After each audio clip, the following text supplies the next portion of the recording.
Wait a minute, please, not that bad. Did you see Jimmy working on You know, what's the matter with that man? What is the matter with it? Just think, he was president.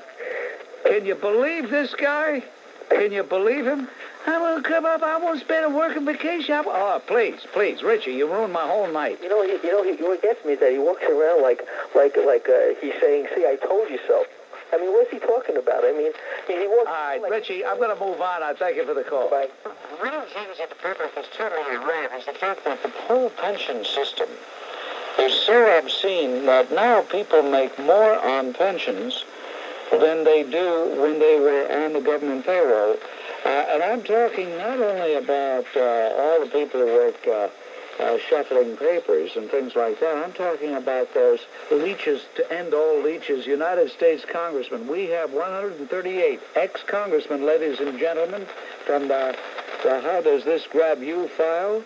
138 former United States congressmen now getting more in pension money than they made while they were actually in the United States Congress. Carl Albert, for example, made 70 grand. He now gets 88 grand for sitting on his veranda looking at a dried oil field. Slams the lid on things for today. Until tomorrow after the Yankees beat the Cleveland Indians twice. What are they doing playing a AAA team? And win or win, are we as a society going to face up to some very hard, very difficult questions? When are we going to have the courage? See, it's not intelligence that we lack. I think it's courage. For example, you're no doubt acquainted with the fact that the so-called Midtown rapist has been arrested, has been indicted, charged with several counts of rape and sodomy. And the question is, why was he released from jail? Now, you may say, well, he served his time. Did he really? Number one, he was out on parole. But number two, even more importantly, what is there that makes us think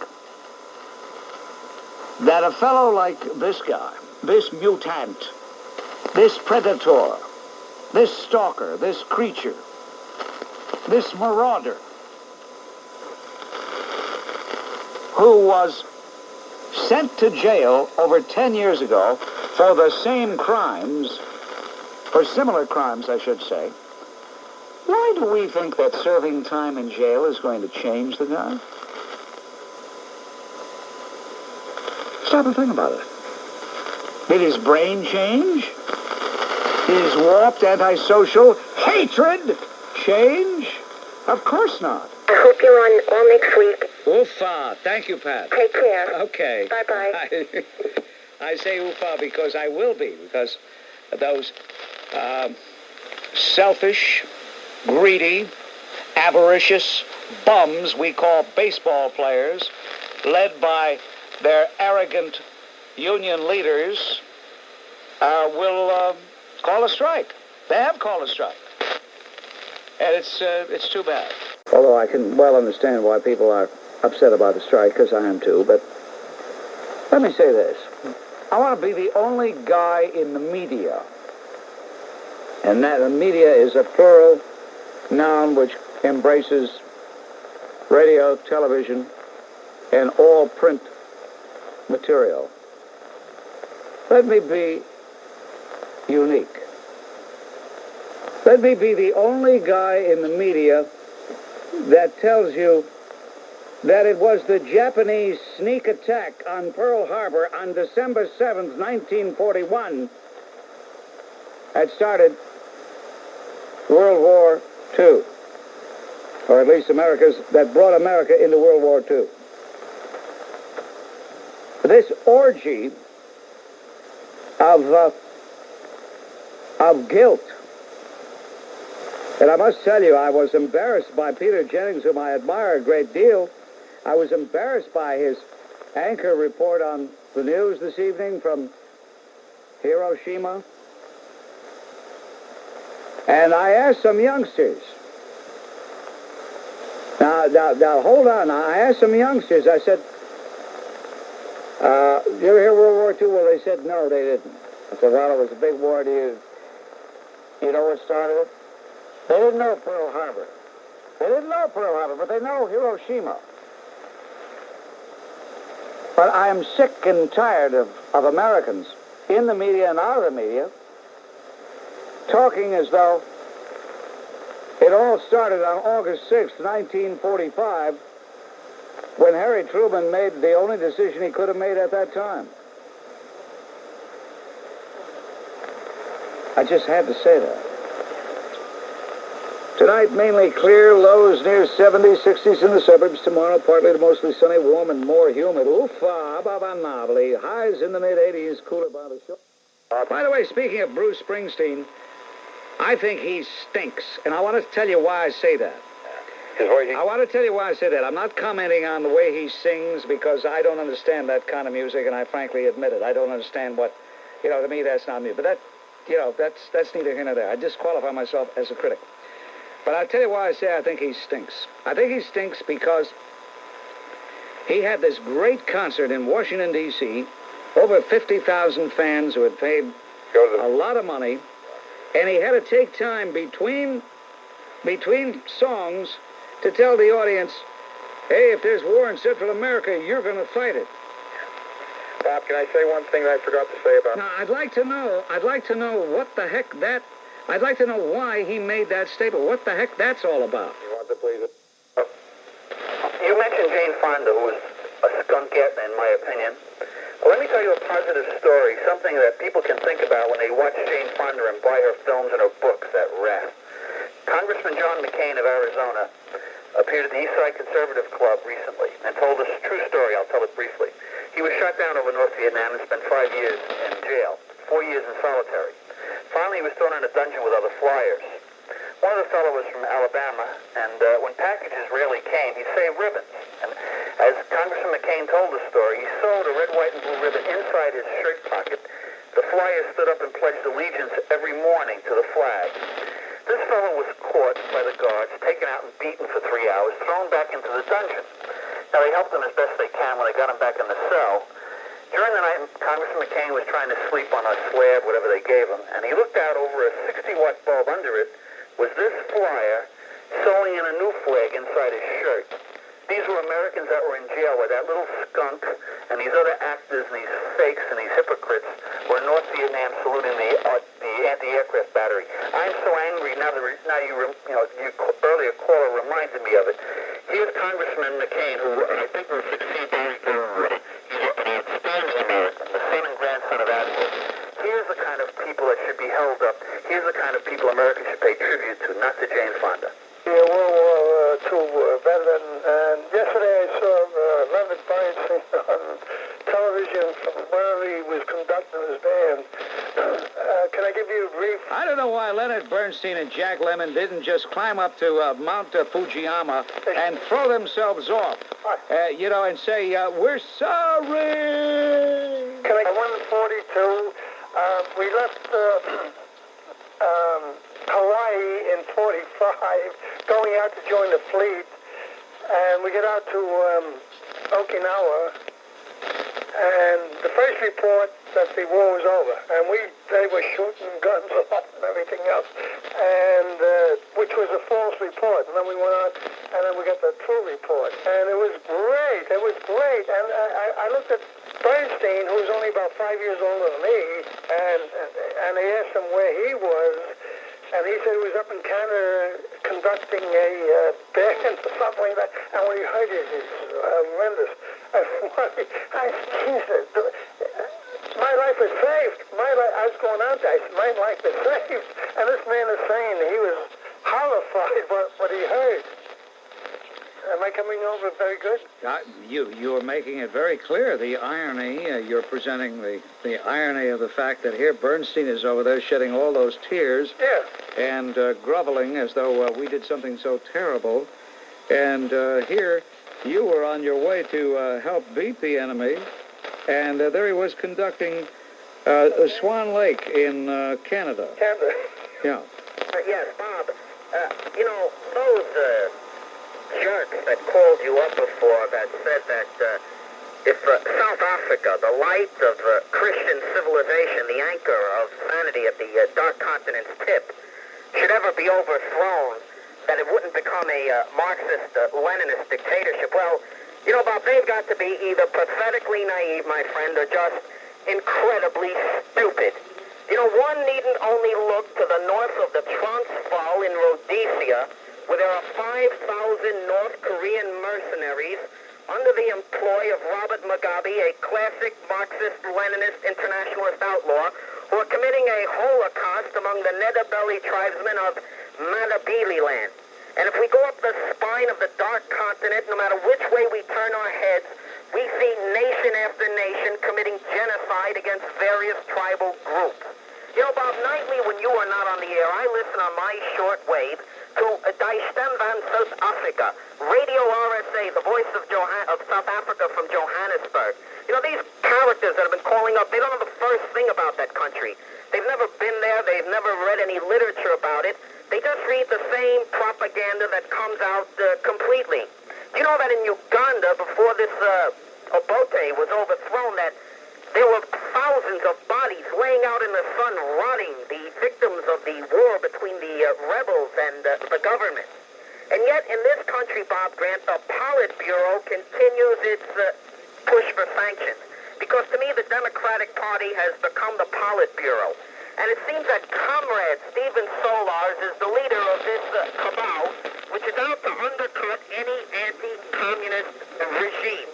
You know, Stephen Solarz, I find this man so hypocritical, so distasteful. Here's a guy that says, for example, that Israel shouldn't negotiate with the PLO, which is a Moscow-backed organization. Yet Solarz says that South Africa should negotiate with the ANC and these Swapo terrorists in Southwest Africa. Why is it, Bob, that Stephen Solarz, who claims to champion Israel, at the same time he wants us to negotiate with Nicaragua, a country which has given safe haven and refuge to PLO outlaws? You know, whatever government opposes communists, Stephen Solarz seems to want to prop that up, and whatever government opposes them, he seems that he is out to destroy that government. But, you know, in South Africa, a lot of people don't realize he's not dealing with a Shah of Iran or an Anastasio Somoza. He's not dealing with a one-man dictatorship. He is dealing with a government of consensus by the Afrikaner people. And one only look in the history of their country to see names like Botha, Milan, that these are people who've mixed their blood and soil in the defense of their country. And I don't think for a minute, Bob Grant, that they are going to listen to what people like Stephen Solarz says, when around them they only have to see the barbarity that is... Well, that's true, Frank. They're not going to listen to him, but they had better do something, because they're on a collision course with catastrophe, and they've got to do something. They're just fighting a holding action, which, in my view, they've been fighting for a long time. But they've got to come to terms with 22 million people. Well, you know, let them come. You know, don't you? You know, I realize this. The reason that there were riots, if you remember 6 months ago, Bob, Botha was on TV, and he did an excellent job of explaining his country's position. And you even agreed with it. And it seemed as if South Africa was moving towards a complete liberalist bourgeois type of democracy. It seemed that South Africa was maybe all the way the United States was in the 1930s and 40s. Now, do you think that the communists for any second would want any type of democracy that we know in the West established in South Africa? What they want is violent revolution to establish a Marxist-Leninist dictatorship. And the only way they can get this Marxist-Leninist dictatorship, this violent revolution, is by overturning any of the strides that the Afrikaners may have made in regards to the black population. Well, there's no doubt about that statement. Thank you very much, Frank. I lost all respect for Ed Koch when he couldn't own up to his statements about Ron Dellums. It just drained me of the last vestige of respect. And does he really... You know, I can't stand when someone insults my intelligence. Does he really think that when he called Ron Dellums a Watusi or a Zulu warrior, he was complimenting him? Does he really think we believe that? Well, perhaps... And if he was complimenting Ron Dellums, then he's even worse than I thought. You vote for him? Absolutely. Him or Carol Bellamy. You'd vote for him? On the basis of of his looking above the fray, which, of course, was easy to do when he was, in a sense, the odd man out? Well, You would vote for him on the basis of one performance? well, no, I think the children of the city have to see a future ahead of them. They have to. And he's going to provide a future that they can't see with anybody else. Well, Koch is sitting on his ass doing nothing. Would you watch your language, please? This is reputed to be a family show. Oh, I'm sorry. All right, Koch is... I mean, here's a guy concerned about children, and he uses such language. How interesting. Okay, anyway, in other words, the reason why children turn to drugs or alcohol or anything is they don't see any future. Ah, come on, get off of it. They don't see any future, so they turn to alcohol or drugs. What do they do there? What do they do? First of all, there are people who... You ever hear John Paul Getty III? Is he the Getty Oil? Yeah. He's just one of many scions of extremely wealthy families who turn to drugs. Now, surely a person who is going to be heir to several $1 billion must have seen some little bit of a future, at least the future of a lotto winner, wouldn't he? Well, maybe... Wouldn't he? Maybe he had a mother who was going to disinherit him or something. No, that isn't the case at all. You're an extremely materialistic and very naive dolt when you talk that way. Well, there are children who don't turn to drugs. There are other children who do. Some children who do turn to drugs come from very affluent homes. Some children who don't come from rather impoverished homes. Because the establishment of this country... The establishment of this country, what? They're just happy. They're content. Well, they're living in a world of their own. No, you're living in a world of your own. No, I'm living in the real world. But they're living in a world of their own. I can't believe how dumb you are. You know that, Ronnie? I can't believe it. They're happy with it. I mean, by default, by accident, you ought to sound a little smarter than that. You're cute. I can't take it, Ronnie. I really can't take it. I'm going to try a little longer, though, but I'm afraid I'm going to burn a hole in my stomach if I listen to you much longer. The same people who support the racist government in South Africa right now, they would have collaborated with Hitler. Yeah, no, I heard that quote. Yes, but I'm saying that by the way, I reject that. I don't really agree with that. Okay. Because I think there's a far cry between Hitler and Botha. Not that I approve of Botha, but I think Hitler was infinitely worse. But go ahead. Yes, but you see, Botha at one time was sympathetic towards the Nazi movement. They're from the same school. But what I'm saying is the dilemma these people face is that the Jews have been able to attain such political and economic power in America that they have to be making all the slurs and nasty remarks against them in private as opposed to public. Otherwise... wait a minute. Now, this is the part that you lost me on. I don't understand. If Jews are saying this in private... No. People with your mentality... With my mentality? They're also anti-Semitic, but they do not dare say it over the airwaves. Otherwise, it would be professional suicide. George, where are you from? You're smart enough to be able to agree with me. Yeah, I tell you, George, I wish you'd go back there because obviously you don't like this country. You don't even belong in this country. And if I find out who you are, I'm going to have you deported. And I'll tell you something else, George. Don't call this program again. I've just declared you a persona non grata. And you know why? Because I don't like you to lower yourself. If you feel that way about me, number one, why do you waste your time listening? And above all, number two, why do you waste your time talking? George, you're finished. This was your swan song. We'll try to get along without you, George. You creep. Okay, All right, Kenny, I'm surprised you got on. I thought the management had made you persona non grata. I don't know why The only persona non grata is that George. Yeah, anyway, Kenny, what did you want to say? Kenny, are you there? Yeah, I'm there. Okay. It's interesting that Jesse Jackson would say anybody who follows, who goes along with the South African government, but going along with Hitler and, Hitler. Here's a guy that goes along with all the Nazis, sends his children to the Communist Youth Rally, not the only one, around Ron Dellums, Randolph Robinson, John Conyers, so he would have gone along with Stalin, with the Soviet Nazis. The African National Congress has issued a political pronouncement calling for the systematic murder and elimination of all blacks that have ever had anything to do with the government.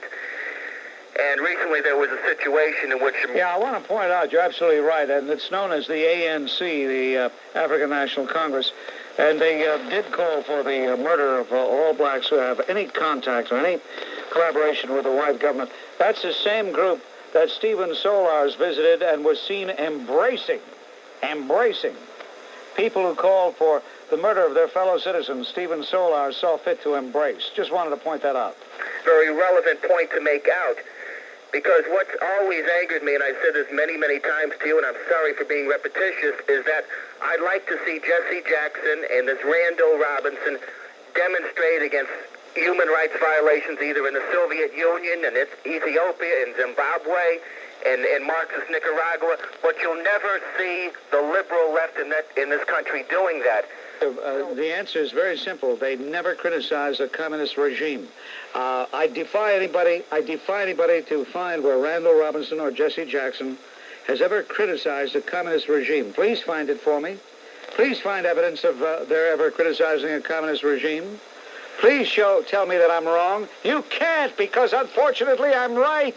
The greatest rip-offs, the people of New York for years, has been administered by the TA.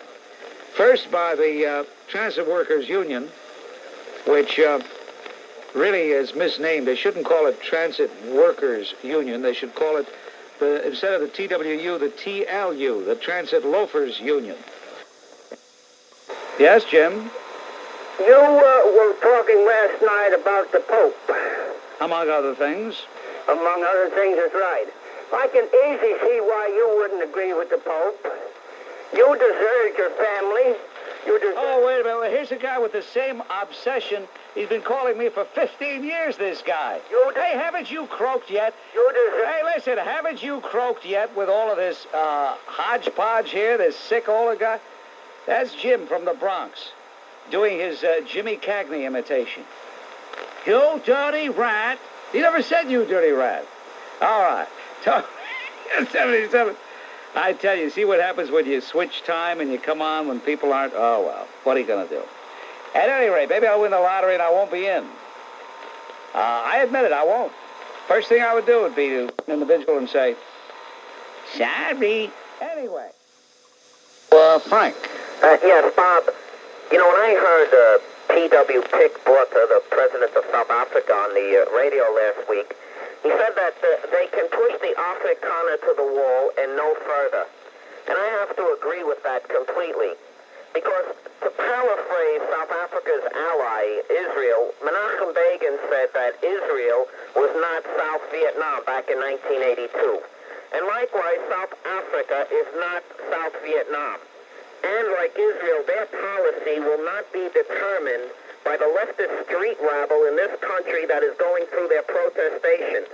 And if you look very closely, Bob, you begin to realize that it's the same leftist street rabble that is protesting against South Africa that 3 years ago was out there protesting against Israel. That they are carrying on in the media the same daily continuous barrage and campaign of lies, distortion, innuendo, and outright propaganda that they had 3 years against Israel. If you remember 3 years ago, they would compare, like John Chancellor said it on NBC, that the Israeli siege of Beirut was comparable to the Nazi siege of Stalingrad. It is this same crew that is out there doing it again. But, you know, the difference is now that I believe the public is a lot more well-educated. Because as they see these leftist street filth trying to recreate what they feel was the glory years of the 1960s, the American public are much more aware of what has gone on since then. I saw Jerry Falwell on television tonight, and he is ideologically well-armed. He has all of the facts at his command, and he is ready to debate any of these characters. I was appalled, Bob Grant, to see the mayor of the city of New York stick his more than ample proboscis into affairs that don't concern him when he was down there demonstrating in Washington last week. He was down there with characters like Jesse Jackson, characters like Andy Young, the mayor had to say in the most apologetic tones, explain Israel's relationship with South Africa.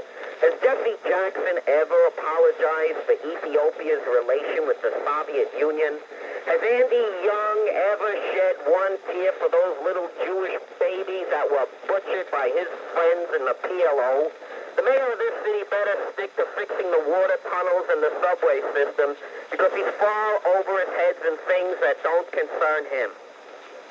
Yeah, that's, I'll tell you, as a former admirer of the mayor's, seeing his obsequious performance, his groveling performance, was a disgrace. As a matter of fact, he was quoted as saying that they had a good talk, and he said, "I like Jesse." Of course he likes him. He figures he's going to garnish some votes. You know, he compared South Africa to the Third Reich. What a joke. You know that South Africa was the only country that took in 50,000 Jews fleeing from the Holocaust, while the democracies of the West let them be butchered? That South Africa was offered a role in the Greater Reich by Hitler if Germany should have been victorious, but the Afrikaners turned them down to fight on the side of the British, the same British that ruthlessly slaughtered their grandparents? And there were two South African divisions, we might add, as long as we're going into history of World War II, two South African divisions who distinguished themselves in the British Eighth Army in their battle at El Alamein against Erwin Rommel. It's all over for this, Bob. People are not going to believe this. When they've seen all of the hypocrisy that's come out, when they talk about 600 people, all right, it's unfortunate, were killed in South Africa in 11 months. Bob Grant, how many people are killed in the city of New York? How many people, thousands, die in this city that are murdered? How many people are disfigured, maimed for life? Then what does it mean? What kind of a system do we got on in this city? Does it mean that we're on the verge of social chaos? It's hypocrisy, my friend. Thank you. Got a letter here from Bob Grant fan, Bert Unger of 521 East 14th Street. Bert says, Grant. I like that. No phony, dear Mr. Grant, none of that. How can you say that you are not a racist when you say, Monday at 10:18 p.m., there are those who would put blacks above the United States? Or when you support Falwell and Botha and the white supremacist apartheid government of South Africa? Who won the Nobel Prize? It was Bishop Tutu, wasn't it? Surely it wasn't Falwell. In my humble opinion, whoever had a humble opinion? Anybody who gives an opinion is not humble, by the way. The really humble people don't give opinions. In my humble opinion, your ideas, your publicly expressed ideals and philosophies are nauseous. You, sir, are, in the words of Daffy Duck, are despicable. Bert Unger. The only redeeming character, this is a P.S., but he doesn't put P.S. The only redeeming characteristic that you seem to have is support for Israel. Well, that's a redeeming characteristic. I didn't know that support for Israel was a characteristic. I thought it was a position. I thought it was a view. He calls it a characteristic. I'm not aware that I had announced support of Mr. Botha. Quite the contrary. I said I thought his speech was not showing a far-sightedness. And I'm not aware that I was supporting Jerry Falwell. I said I can't imagine for the life of me what he was doing over there. I thought too many people were going over there and butting in. So how does... Hey, Bert, you creep, if you're listening, why the heck do you get off saying I support these guys? I don't mind you disagreeing with me, but take the cotton out of your ears and stuff it in your mouth, you creep. Here's what I think of your dumb letter. What a jerk. All right, I feel better. Now I can do the program. I got that out of my system. Oh, Bert, P.S. If I ever see you and you tell me who you are, I'll punch your nose right down your throat. One of the things that annoys me is the fact that we hear Mario Cuomo, the governor of the state of New York, Mr. Cuomo himself, talk about supporting David Dinkins because David Dinkins is a man of integrity. Well, I make no comment on Mr. Dinkins' integrity or lack thereof, one way or the other. But isn't it curious that a man who did not file income tax for 4 years is lauded as a man of integrity by the governor. Now, why do you suppose the governor's endorsing him? Silly question. Yeah, but, a lot of Americans seem to forget that, we always talk about Soviet propaganda, what they feed their people. We're also, bombarded by our own propaganda. What is that? Well, propaganda to me is, the government telling you what they want you to hear at this, specific time. Yeah, but there's one big difference. The government may give its views, but we have a free press. Oh, yes. We have Ralph calling Bob Grant and saying what he's saying. Right. So don't try to equate the propaganda that emanates from Washington with the propaganda that emanates from the Soviet Union. No. Because in the case of one, you're talking about a total control situation. In the case of another, you're talking about a totally open society. Some people say the very openness of that society could very well, paradoxically and ironically, be our own undoing. Right. No, I'm not trying to equate. All I'm trying to say is that, our own government, okay, and mind you, I'm proud to be an American and everything. It's just that, we have our... Well, what was said that upset you? Well, it doesn't really... Well, it upsets me to a certain point because, since we do have a free society and a free press, we're also fed, certain information which, naturally our government cannot tell us at all times what they are doing because otherwise it wouldn't be secret, right? So, we have to expect statements from the government coming that sometimes aren't... I still don't know what's bothering you. Well, what's bothering me is that you read the headlines every day, okay? And every day it seems like, either us or the Soviet Union, right, are having certain incidents happening throughout the world. I saw the Soviet Union. What about the United Kingdom? What about what's been going on with Britain and the Soviet Union? Yeah, well... They kick out 25, the Soviet Union kicks out 25, then they kick out 25? Yeah, I know, but don't you see... I wish I knew what was bothering Ralph. He's getting me nervous. Why are you making you nervous for? It's just bothering me because I don't know what's bothering you, that's why. Well, it's bothering me because, if we're going to talk, damn it, let's get down and talk, Oh, isn't that brilliant? If we're going to talk, let's get down and talk. Sure. That's the way it should be. Well, that's the way it should be, but what are we dealing with? Where are you from, by the way? Where am I from? Yeah. Westchester County. I mean, prior to your arrival in Westchester County. I was born in Europe, in Italy. I beg your pardon? I was born in Italy. You were? Yeah. I'm a Paisan. Sorry to hear that. Why? You're a Paisan. Well, I'm sorry to hear that because I wouldn't want to claim you. Why not? Why not? Because you sound kind of dumb to me, that's why. Really? Yeah. Well, you do too. Oh, that was brilliant. Then why do you listen and why do you call then? Well, I listen because I enjoy your program. Good. You're not that dumb after all. Chris Wallace, that gentleman with the face that would crack if he sincerely smiled, the pompous Sam Donaldson. As far as the crowd from CBS, well, sometimes it's her, other times we're spared, and it's someone else, but whose name escapes me for the moment. Well, anyway, it doesn't make any difference. They're there in the front row, and they're with the networks, and they have most of the attention of the audience. On things for tonight. Until tomorrow, this is Bob Grant reminding you, your influence counts. Use it. Get Gaddafi! Talk Radio 77 WABC. Hello, Frank. Yes, Bob? Yeah. Bob, people were talking before about the plague of AIDS that has descended upon us. Yes. A part of the blame I put, Bob Grant, is upon the mayor of this city. That clown who insults the intelligence of the people of this city with his cute little snotty one-liners, who's always mugging the camera, who'll do anything to get on TV, to get his picture taken. Surely, Bob Grant, he insulted the decency of everyone in this city when he allowed himself to march at the head of a column of the damned in that so-called Gay Pride Day. He showed that his allegiances, that his sympathy, that his values lies with most obscene creatures in our society. Let's get the facts straight. The word isn't gay. They are degenerates, perverts, pollutants, social defectives, in Sodom and Gomorrah. And as we know, the God of Abraham sent forth fire and brimstone to chastise them.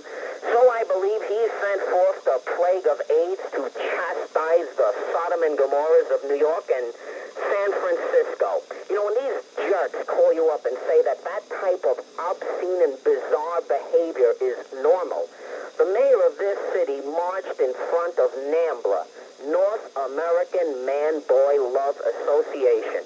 How dare he insult our decency with that? At what point does that bizarre and obscene behavior stop being what they call normal? Is it normal for a grown man to want to have sex with a young child? When that scum that belonged to that organization come out and say that as long as the child consents to it, that it's all right? What then becomes normal and abnormal? Yet the mayor of this city allowed himself to associate with scum like that, Bob Grant? Surely, Bob Grant, it's got to be that one day in this country, the decent people have got to rise up and make their statement. I believe one day we'll celebrate a holiday entitled The Day They Hung the Liberals, because one day they're all going to be swinging from lampposts in this country, Bob. They're driving America to its knees. Thank you. Okay. Oh. Well, we're a little late, so good night, folks. No, everything from here on in is anticlimactic. How can you top that? You sound like a fairly intelligent person. Not too intelligent, but fairly intelligent. Let me ask you. Right. Why would the guy be bumped off? Well, Why would Pope John Paul I be bumped off? Why? Well, supposedly... Hello? Yes. Supposedly... Deposit $1. Hold on 1 second. $1? You're paying $1 for this call? Sure, And I said he was fairly intelligent. Hello? They definitely turned me off. But the fact of the matter, what I'm trying to bring out, is that what everybody's forgetting is it's not, it's not just them. It's these drug addicts, and now they want to start handing out clean needles, which, I can't figure out for the life of me who the hell ever thought of that one. Dr. Spencer thought of that one. Yeah, he was real brilliant. That was his idea. Yeah. And what kind of graduate degrees did he have? Well, we're not going to get into that. Well, he's a medical director. No, his thought was that by providing them with clean paraphernalia, they would. It was in effect what he was saying was it's okay to shoot up. It's okay to kill yourself with dope. Just don't kill yourself with AIDS. Yeah. That's what the jerk was saying. Yeah. And Did he say he traveled through South Yemen? No, he didn't. He said he's been all around Yemen. Around it, but maybe he circled the southern part. Okay, maybe. Probably the Dead Air folks indicates he was in Yemen. that Eddie doesn't know and that I don't know. Pardon me? Nothing. I was just talking to a couple of people. What? about a month ago, you might have read in the papers of a doctor up on 96th Street and Park Avenue. He was held up in his office, and he played it smart. He had a gun hidden, but he abided by the demands of the hold-up man because he had a plan. And he gave the perp some money, and then the perp, he turned his back, he walked away. He went out into the street, and he started to run, and the doctor followed him and shot him. He shot him in the back. Now, the cops caught this guy bleeding a few blocks away. The monkey was making for the park. And I read in the paper, and I was happy to read it, that the doctor, he wasn't even held overnight. Now, there is an inconsistent act here by the police department. If you remember, they're nailing Bernard Getz because they say he shot a couple of these savages in the back. So why not the doctor being held, and why Bernie Getz? Can you figure that out? Well, I think in the case of the doctor, his premises were invaded, were occupied by the skunk, and an actual armed robbery had occurred. in the case of Bernie Goetz, although I support Bernie Goetz, by the way, there's a name some people may say, who? The fact of the matter is the circumstances in his shooting were different. Ben, I know you're fascinated with guns, and someday you're going to call and you're going to be embarrassed because you're going to shoot off your big toe, and then you won't be able to think anymore. Well, but I tell you something, Ben, I'm so sick and tired of hearing from you talking about guns. Is there anything else you could talk about? To my total expectancy, no surprise at all, I heard along with you on WABC the news conference of the Reverend Benjamin Weir. A media event, the type of event the media just loves. And don't think I'm hard-hearted. I'm grateful that Reverend Weir is free. He knew he should have been kidnapped in the first place and held against his will, kept in chains. What I don't understand, however, is how a man, how an American, who is standing on a street corner, not bothering anybody, in a country he was only trying to help, in a land where he had made many, many friends, in a neighborhood where he was well regarded, highly respected, how this man could be dragged off in a speeding car, kept blindfolded most of the time, in chains most of the time, held against his will, kept incarcerated in conditions that even the most heinous murderers in this country are not subjected to. And yet how he could say, my captors respected me. What kind of nonsense is that? That was the phrase that Reverend Weir used. He said, they respected me.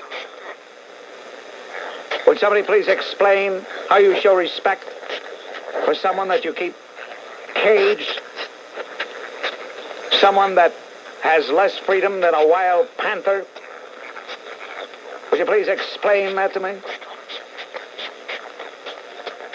Would you please explain? Would you please explain this? He made the statement that his captors, the Islamic Jihad skunks, said if the Kuwaiti government did not release the 17 terrorists that it was holding, then there would be more kidnappings, and the other 6 American hostages still held in the Bekaa Valley would be executed. But he also added, they don't want to harm them. Well, if they don't want to harm them, then leave them go. It's amazing how time and time again we are held up with such scorn, such contempt. No, it's not amazing. This is the price we pay for never really extracting vengeance. You're probably aware of it, but I want to mention it because I think it's so important. Every time there has been a kidnapping or a hostage-taking, when one or more hostages are released, there's a common theme through all of it, Bob. They give us the message from the kidnappers, from the terrorists. They speak sympathetically about the terrorists. And then the person who was released makes his own foreign policy statement. That's what Reverend Weir did. That's what Moorhead Kennedy did. You recall the Iranian crisis. That's what Jeremy Levin and his wife did when he escaped. And that's what and you recall Alan Conwell, who was the spokesman, that's what he did. He gave us the message, and then he said we must change Mideast policy. At least Alan Conwell went away. The others that you mentioned are perennials. That's right. They're around. They're at all the talk shows, and they speak well of Hafez Assad. They speak well of Amal, and of course, the Reverend Weir today said the same thing. At the end, he said, America must change its foreign policy, and he paused. It was a long pause. He said about Israel. But take Reverend Weir. Reverend Weir has been in the Arab world for 30 years. He speaks Arabic. He's a missionary. While he was kidnapped, his wife, making pro-Amal statements, pro-Syrian statements, and she always stressed that we should change our policy. In addition, she kept insisting that Israel must release the detainees it was holding. Yes. She never mentioned the Kuwaitis. No. Am I right, Bob? No, Dorothy, I'll tell you, it's appalling. It's incredible. Time and time again, it happens, and it will continue to happen.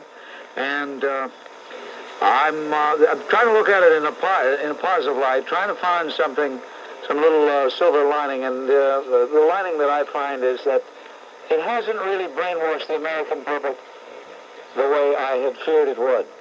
Cringe to see someone like Benjamin Weir sit there before the cameras, right on the microphone, and say, they treated me with respect. I mean, how ludicrous can you get? Look, Bob, there's something even more ludicrous. One of the men that the terrorists are holding is Terry Anderson, who was the chief of the Associated Press Beirut, in Beirut. He gave orders to his subordinates to present the Shiites in a favorable light. I have many clippings where the Israeli government was angry because they presented the Shiites and never showed anything that Israel was suffering. So it really doesn't make any difference that I give you this scoop. That bearded butcher, that scourge of the Caribbean, that skunk who's been on borrowed time since 1959, Fidelismo Castro, is going to slip into New York, may very well be here now. I don't think he's here now, but he is going to slip in New York and is going to appear at the UN. But I know a lot of expatriates from Cuba, particularly in Union, New Jersey, a great enclave of Cuban immigrants, are very disturbed about it, and rightfully so. But here we have the prospect, because the UN is in New York, of having to shell out a great deal of money in order to protect people like Castro, Muammar Gaddafi, and several others. Speaking of the UN, the Secretary of State, the Honorable George Shultz, spoke today, said a lot of things that certainly needed to be saying, particularly about Nicaragua. And you see that absurd Hague International Court conclave in which a Harvard professor, mind you, participated as one of the attorneys prosecuting the United States, and the court decided we owe the Ortega brothers, those are those communist swine who run Nicaragua, spelled R-U-I-N, that we owe that country $375 million for attempting to destabilize their regime. And it's a strange world, because here we have this travesty of the Nicaraguan communists sowing the seeds of revolution in Central America and trying to bring down other countries and cause all kinds of problems. A government loathing the United States and sworn to do whatever it can to destroy the United States. And yet we have motion pictures like some silly little thing called Key Exchange, starring an actress by the name of Brooke Adams, who supports the Ortegas. There's a group called Madre, which is dedicated to keeping in power the enemies of the United States. Incredible. Well, I guess that's the price we pay for an open society, for freedom. You know what? 77 WABC. Hello, Abdul. Yes, Bob? Yes. I would like to speak about the New York sanitation. Yes. Okay, I come from Iran, and I'm staying at a friend's house. This is the first time I am... You don't come from Iran. Shut up, you fool. You phony. I don't know why that guy has this fixation that he comes from Iran. And, first of all, two ways we know he doesn't come from Iran. No Iranian's named Abdul, number one. Number two, an Iranian doesn't call it Iran. Only a Gabon would call it Iran. Jerk. Also, the ASPCA and other organizations can benefit by a contribution from the dog races society. I'm sure they would be more than glad to contribute some money every year for the ASPCA's upkeep. There are troubles with dog racing, such as dogs being drugged.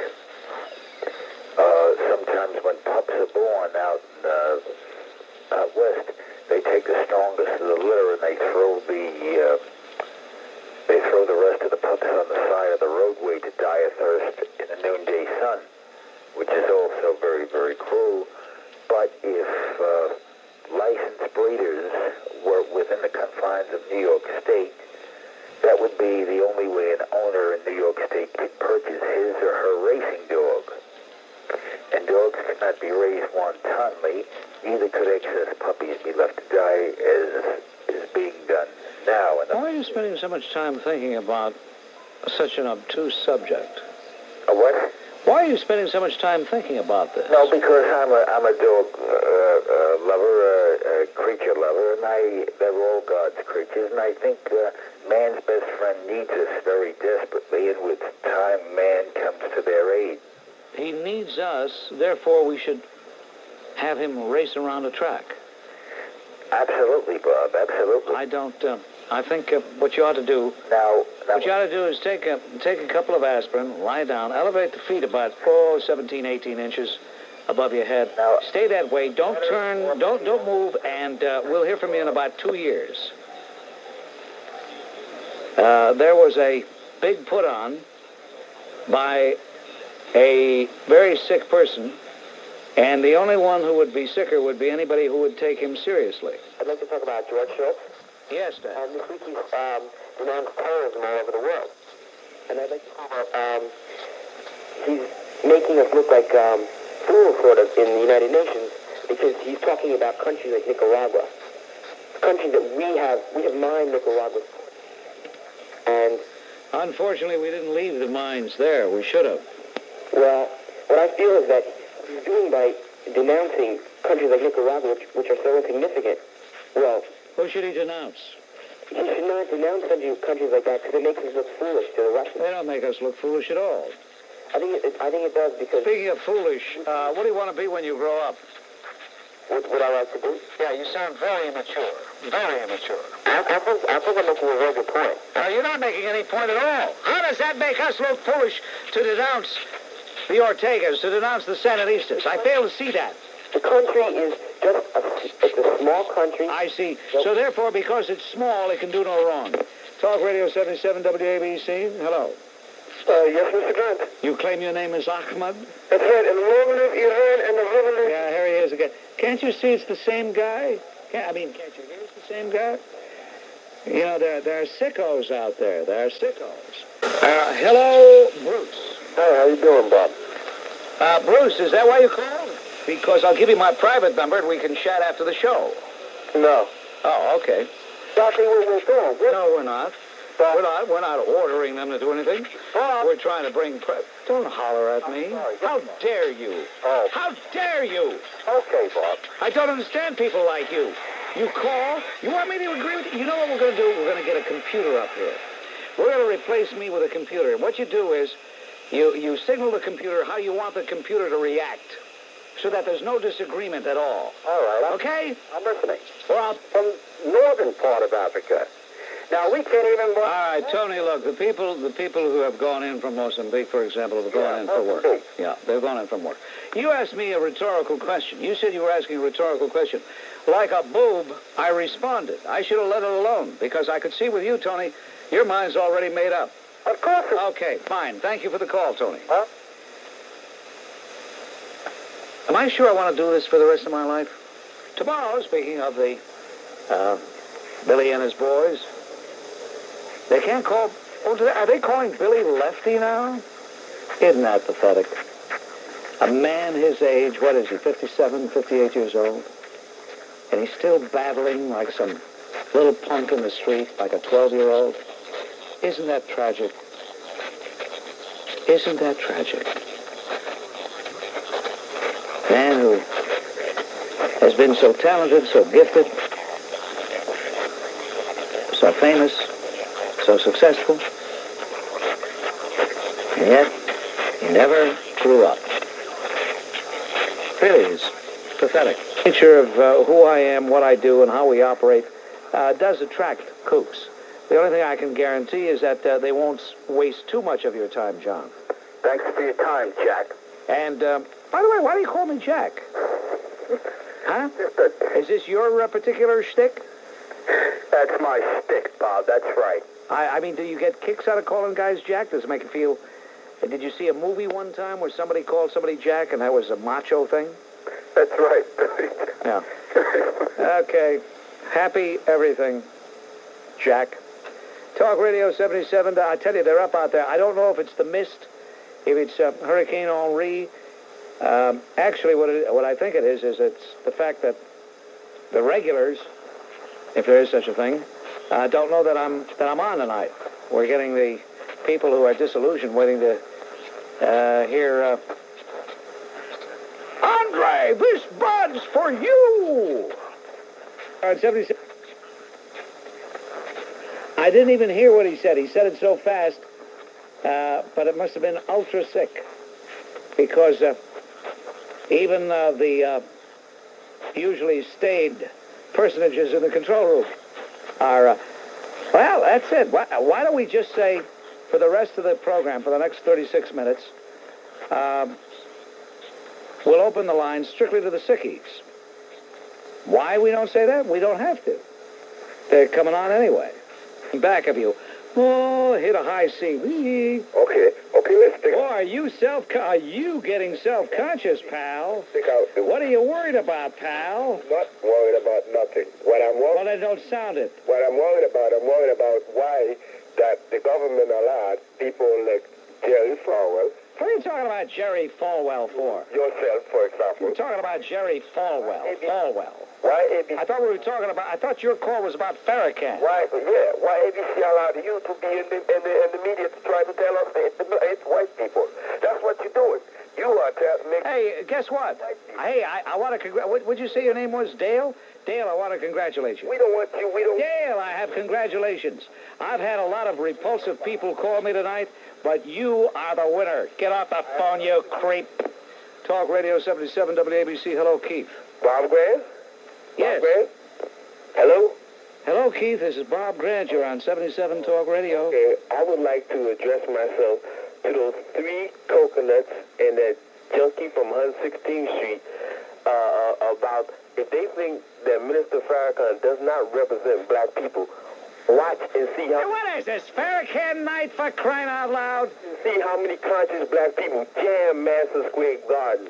You understand? And you, Bob Grant, you don't have the nerve to have him on your show. What is the nerve? What? Hey, jerk. Hey, jerk, what does it take nerve to have him on the show for? What's the big deal? Hey, what do you think? What do you think this is, 1190 on the dial? What's going on here? More important things to talk about. I don't want this program taken over by a fringe group. Julian, you're on Talk Radio 77. Hello. Hello, Mr. Grant. How are you this evening? How am I? You gotta be kidding me, that's such a question. Don't you think the real villain of the piece is George Steinbrenner? I mean, why does Steinbrenner keep bringing an unstable person back like this? Does he get satisfaction out of knowing that Billy suffers? You know, Billy's a tormented soul. Billy's tormented. I agree. You just take a look at him, and I'm not talking about recent days. You just take a look at him. He's an unhappy, tormented person, leading a horrible life. Here, the guy should be happy, should be on top of the world. How many American men would give their eye teeth to be in his place? Well, perhaps not to work with Mr. Stein. The man is tormented, and he allows himself to be manipulated by a very strange owner. Hello? Hello, James. Yes, I would like to talk about that guy, Louis Farrakhan, please. Oh, for heaven's sake. What the heck? What is so important about talking about him? Hey, why are you getting so upset? You know, a man should, you know, be able to answer a question, you know. Call 1190. Call 1190, will you? Let's give it a rest. Talk Radio 77 WABC. Hello, Joe. Yeah, how you doing, Rob? I just want to say that... How am I doing? How do you... What kind of... I mean, you're just stalling for time. What am I going to say? Oh, fine. Okay, I'm doing fine. Hello? What's the matter, Joe? Cat got your tongue? Joe? Joe disappeared. Let's take another call. I want to pay tribute to perhaps the greatest lady in America today, Jeane Kirkpatrick. Jeane Kirkpatrick, who says that Gorbachev uses fear to mold American opinion. She's not taken in. She's not naive like the Sam Donaldsons of this country who are taken in. She says the most interesting and important political event of the summer surely has been the ongoing transformation of the Soviet Union's ruling elite. Like so many other developments during the brief tenure of Premier Mikhail Gorbachev, this one was set in motion by his patron and predecessor Yuri Andropov. With confidence and skill reminiscent of Joseph Stalin's consolidation of power in the 1920s, Gorbachev is unceremoniously retiring rivals and replacing the Chernenko generation with younger men who have more reason to be loyal to him. We do not know whether the new rulers will be more reckless or more peaceable, more rigid or more pragmatic. We do know their priorities. There is room for hope. The evidence so far available suggests that the new leaders are much better than their predecessors at both interpersonal and international politics. Gorbachev has already demonstrated that he is a master chess player capable of pursuing a complicated global strategy. Already, he has moved to assert clear Soviet leadership over the Eastern Bloc, to cement relations with the Third World client states, to woo America's allies, and to carry an appeal directly to the American people. And she points out that during the interview with Time magazine, Gorbachev showed how he understands that the open politics of the United States and the democracies are open to him. And after promising possibilities for directly influencing public opinion and policy decisions. Now, what did he do? Well, his performance in that interview was impressive in the various ways commented upon by the American media. To appeal to the American public's dread of war, Gorbachev emphasizes and exaggerates the level of tension and conflict between the United States and the Soviet Union. Ms. Kirkpatrick quotes Gorbachev as saying, "Relations between our two countries are continuing to deteriorate. The arms race is intensifying, and the threat of war is not subsiding." Well, what threat of war?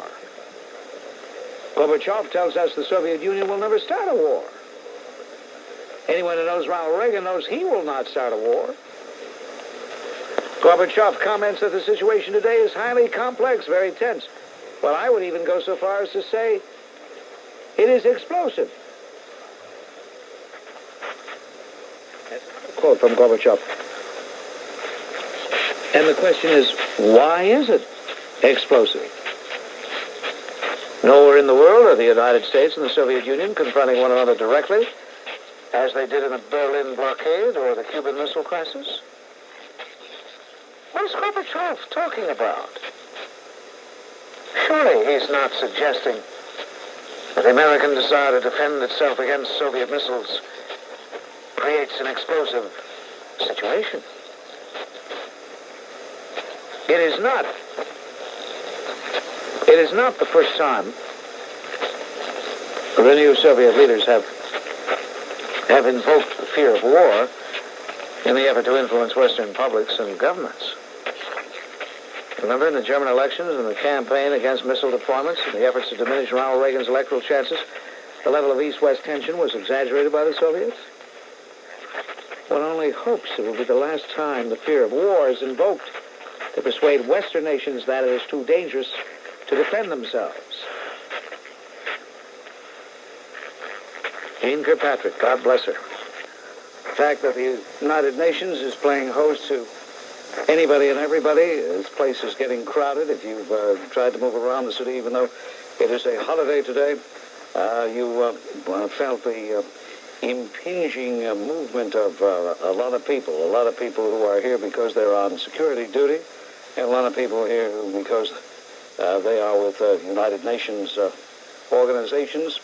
Somebody asked me last night about anybody being invited to speak. They don't have to be invited. If you're the head of state, you invite yourself. Is Fidel Castro in town? Let's take a deep breath and see. It's hard to tell. Except this is Tom from Brooklyn. I wanted to make a few... Oh, wait a minute. How did I get Elliot here? I don't know. There must have been a mix-up. This is Tom from Brooklyn. You didn't give the name, Elliot, did you? Oh, I don't know why I would do that, Bob. Can I get on with my comments? It depends. Look, I mean, you know, there's a mix-up with the names there, but that doesn't mean anything to me. It depends, Tom. What is it you want to say? Well, I wanted to make a comment about Albania, but first off, I wanted to say that I agree with you about the Pope. He is retarded. I definitely... Okay, that's Tom from Brooklyn, and he gives phony names. He's a real sicko, and Tom's taking advantage of the fact we don't have the same producer each night, and it's tough to focus on a sicko like that. It goes with the territory, folks. Goes with the territory. Not really important. Talk Radio 77. Hello, Joe. Yes, I'd like to answer your question. Why are you against professional wrestling? I beg your pardon? Why are you against professional wrestling? Against professional wrestling? Yes, sir. We haven't even discussed professional wrestling on the show. Well, you always... So how would you know whether I was against it or for it? I heard you say you were against it. Really? That's right. When? Well, a few shows back. First of all, let me say I don't recall ever saying it. Secondly, now that you ask me, what is professional wrestling anyway? Well, there's no such thing as wrestling. Well, Thirdly, we have far more important things to talk about than that. I thought you don't even know what you're doing. Get off the air. You see, when you come on, I'll tell you one of the reasons I despise working holidays. Holidays, normal people are busy doing other things. And that leaves just the alienated. You've got to realize the nature of this type of program where you open the telephones. Who's there? Who's there day in, day out, day in, day out? The alienated ones. Those in our society who, for one reason or another, have no friends, have no family circle, are alone, self-hating, bitter. If they were dangerous, they, of course, would be out doing terrible things. But because they're putrid cowards, they use the telephone. And as Edmund Burke said on a far more serious subject, the only requirement for the triumph of evil is that good men do nothing. The only requirement for the taking over the telephones by the lunatics is that the decent people don't call. Even though the intelligent people, the people who are not cursed with mental aberration, even though they far outnumber the handful of AAA Socolas. We were discussing a book at work today, and the book was called Tragedy in Hope by Dr. Carol Quigley. It's in reference to the Bilderbergers, so to speak, and let's say the David Rockefeller types of this world who are... I don't believe that. I don't believe you.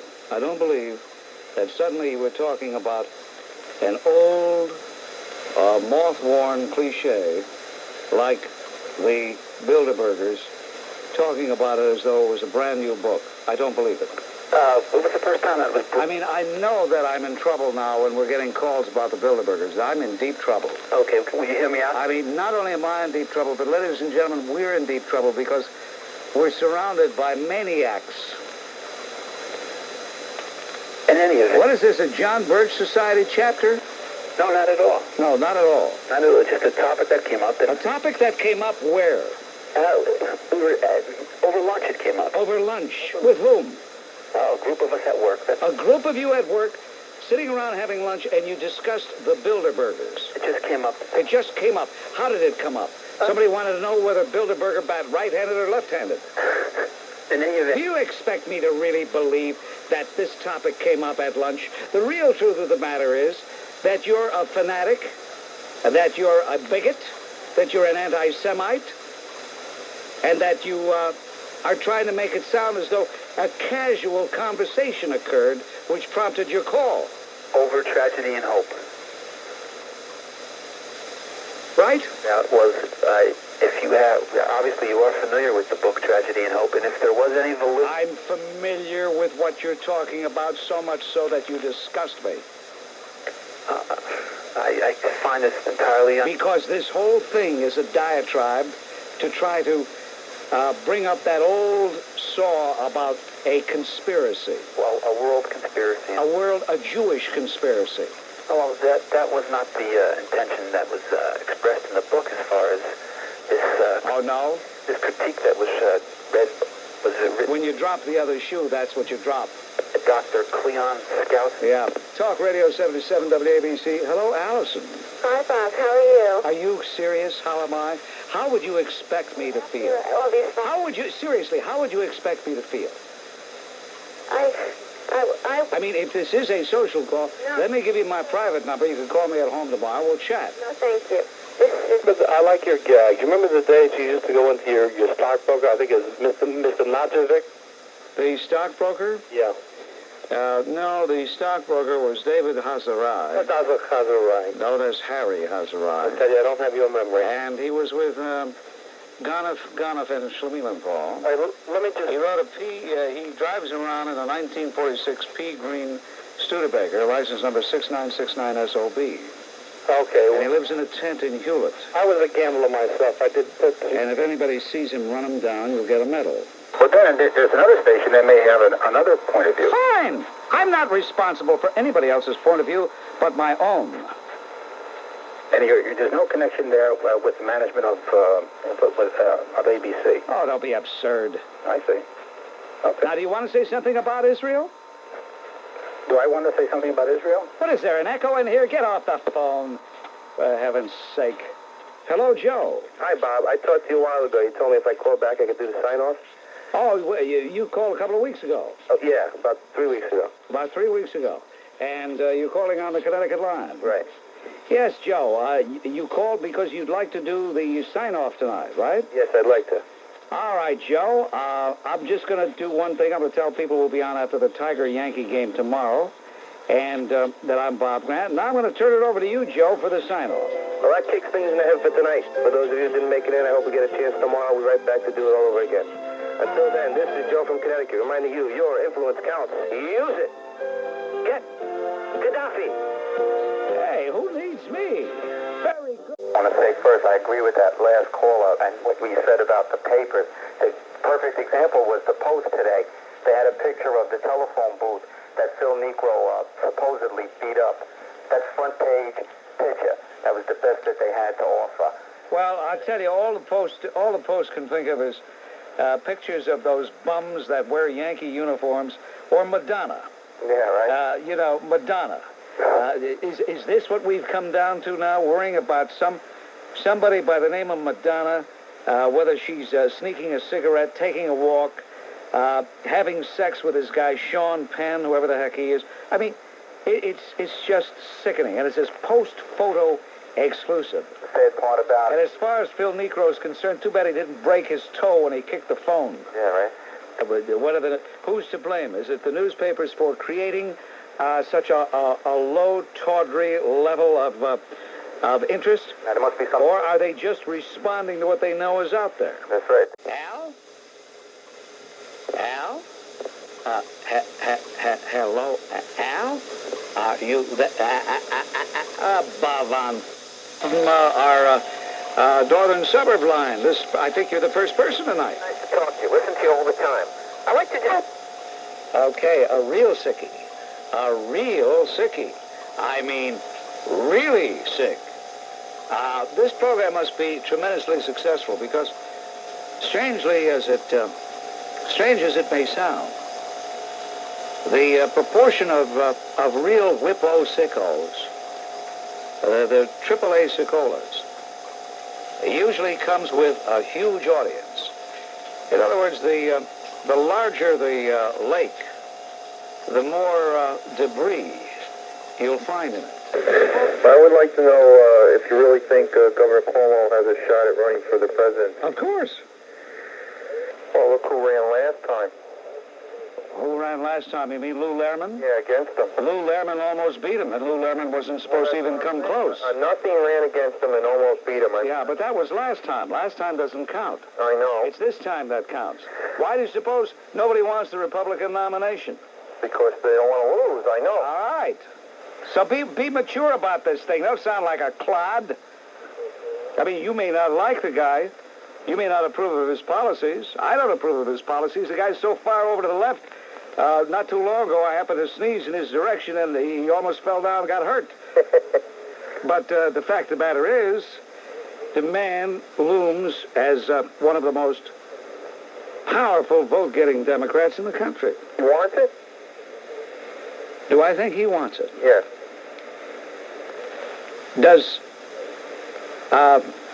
Does a bird want to fly? Yeah, well, you've answered my question. Does a pig want to oink? What a question. Does he want it? I tell you, that moon takes... the moon does a lot of strange things. Hello. Hey, would people stop asking me, how are you? Would people please stop it? Okay, Bob. Hello, Bob. How are you? How are you? How are you? Well, I'll tell you, I asked for it. When you come in on a night like this, you're left with the sickest of the sick.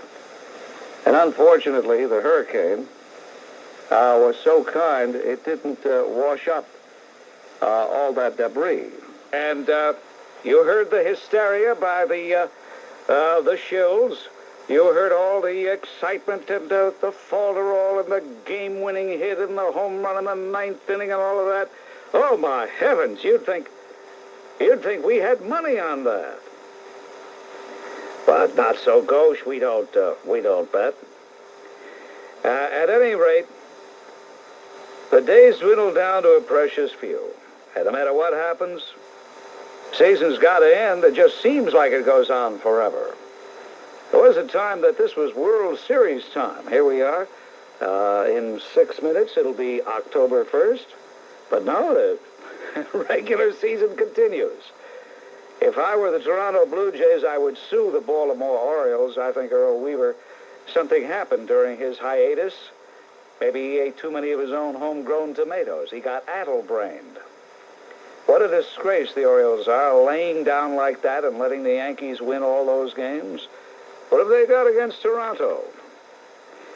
Well, of course, we don't do sports here. You just get the feeling that you're crowded out by the whole thing. You can't think about anything unimportant, like all that other stuff. But at any rate, we were sitting here enthralled by the play-by-play of the latest Oriole giveaway to the Yankees. And now the Yankees will have to really play honest baseball tomorrow because the Milwaukee Brewers come into town. And George Bamberger is not an Earl Weaver. He doesn't want to give the Yankees a give. Maybe I'll investigate Weaver. He said he felt sorry for the Yankees a few weeks ago.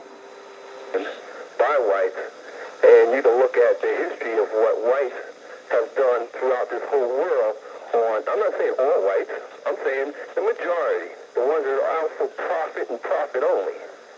Doesn't make you a bad person to be out for profit. Huh? Doesn't make you a bad person to be out for profit. It doesn't make you a bad person to be out for profit. It makes you a bad person when you know you're ripping them off.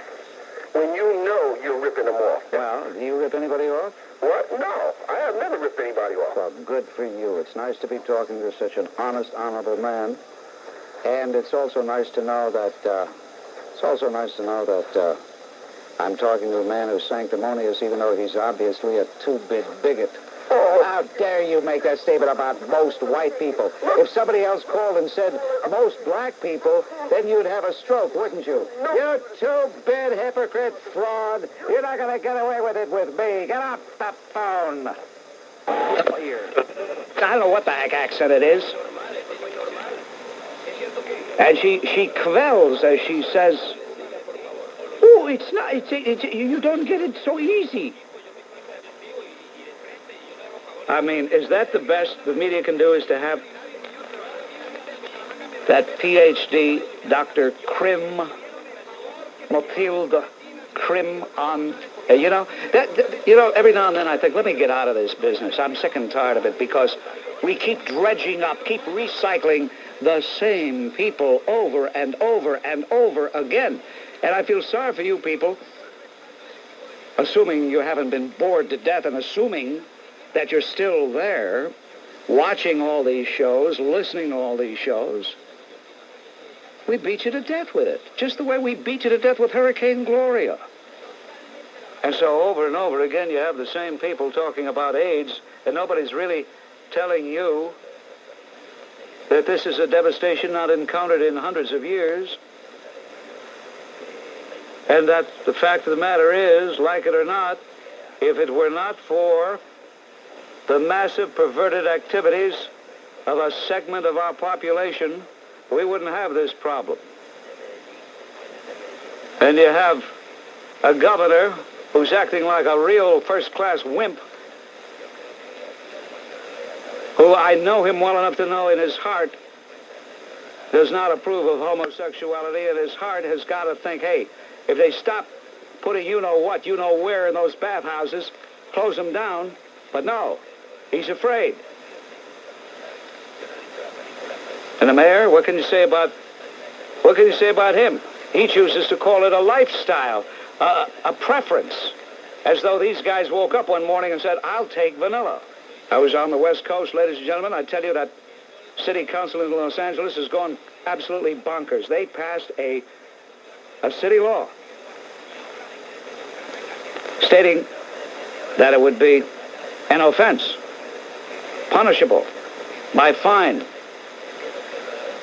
at the very least, to discriminate against anybody because he has AIDS. In other words, if some guy comes along, he wants to be a short order cook in one of those myriad fast food places, and he's got AIDS, and you don't hire him because you don't want a guy sneezing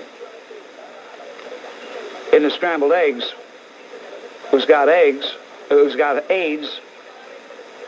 the city can throw you in the can. I tell you, we're insane. Terrence, it is Terrence, right? Terrence, just tell me, why do you think he was writing out the ticket if your car was legally parked? To fill his quote, I reported him to Internal Affairs, and I want to report the results. Okay, I waited.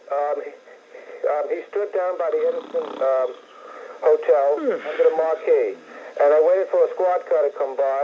A squad car? Oh, okay, I'd like to explain what happened. The squad car came by, and the sergeant was there, and then I was telling the sergeant about this, and he sympathized with me, and I was yelling it out to this other guy that I'm reporting him.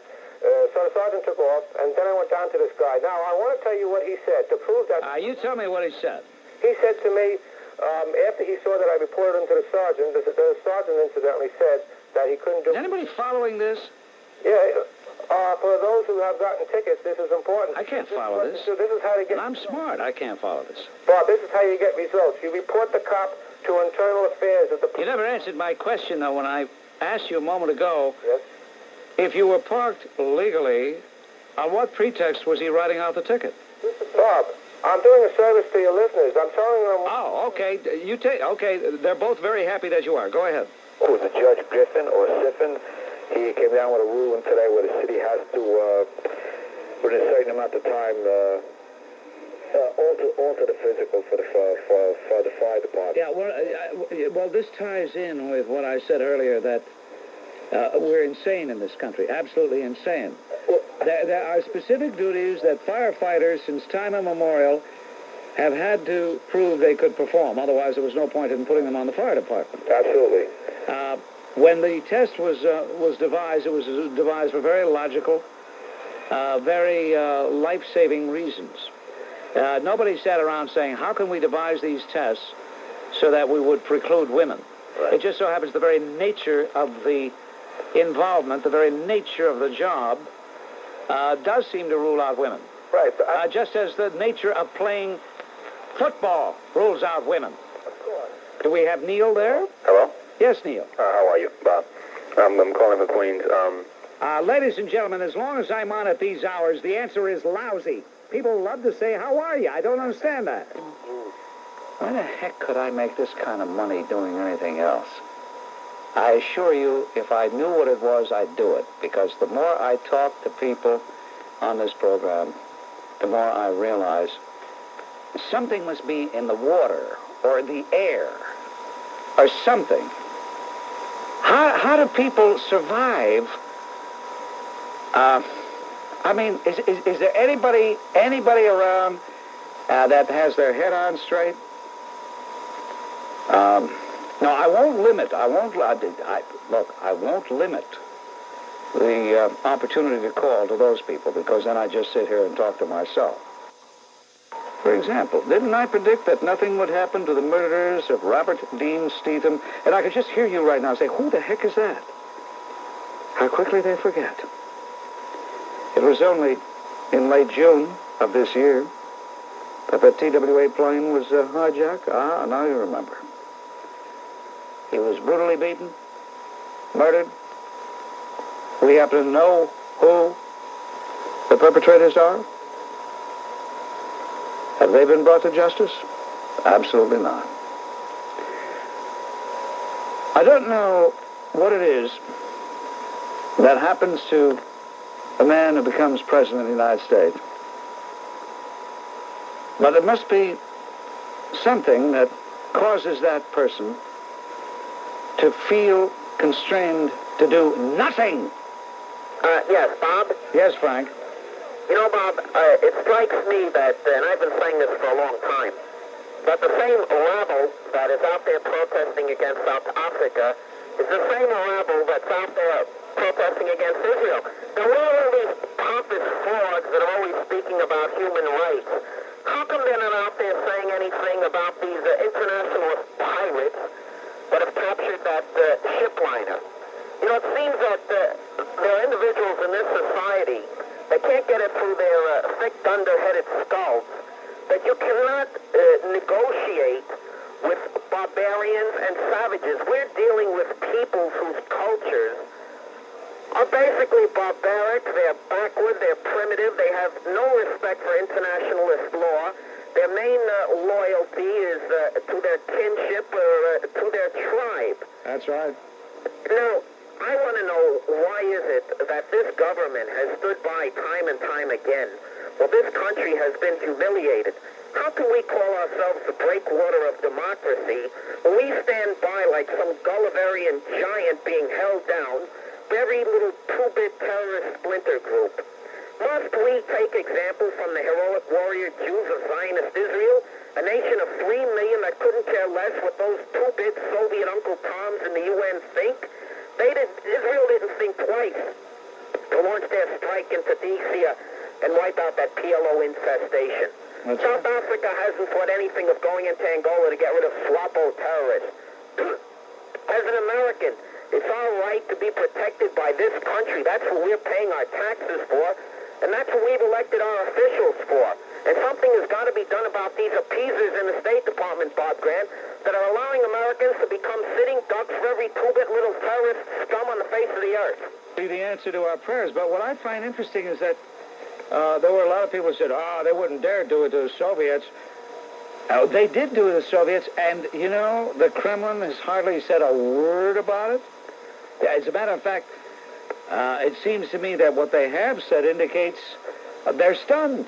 Absolutely stunned. The great Soviets. I've been telling people for years they're not 10 feet tall, and I'm sick and tired of the liberals in this country who want to make the rest of us believe that they're 10 feet tall. Well, I wouldn't call them liberals, Bob. Let's call them what they really are, traitors.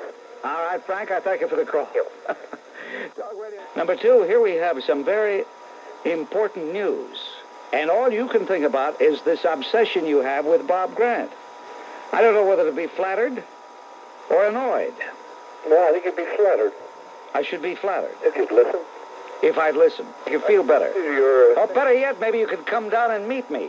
I spoke to the producer of your show, the secretary. I couldn't get past the secretary. I was willing to come and debate you on your program, but provided, of course, that you treated me as anyone else that you treat. Where do you qualify as debating me? Who the heck are you? Oh, I have to give you my qualifications now? You want to play the game the nasty way, Bob, or you want to play a gentleman's game? I'm not playing any game at all. I'm trying to do a program, and you called to interrupt it. My topic is, if you want to get to the point, is how this country must avoid a recession. I sent a $57 mailgram to Senator Moynihan's office last week. I don't have a post out of it. I sent the original out to a pharmacist at 4 o'clock in the morning. I sent the original out. I said, look, mail it back to me. I can't get... 4 o'clock in the morning. What's the matter? You have insomnia? What are you doing? What are you doing running around sending mailgrams at 4 o'clock in the morning? Oh, life is... What kind of AAA sickola are you? Well, there you go again, Mr. Grant. Yeah, there I go again.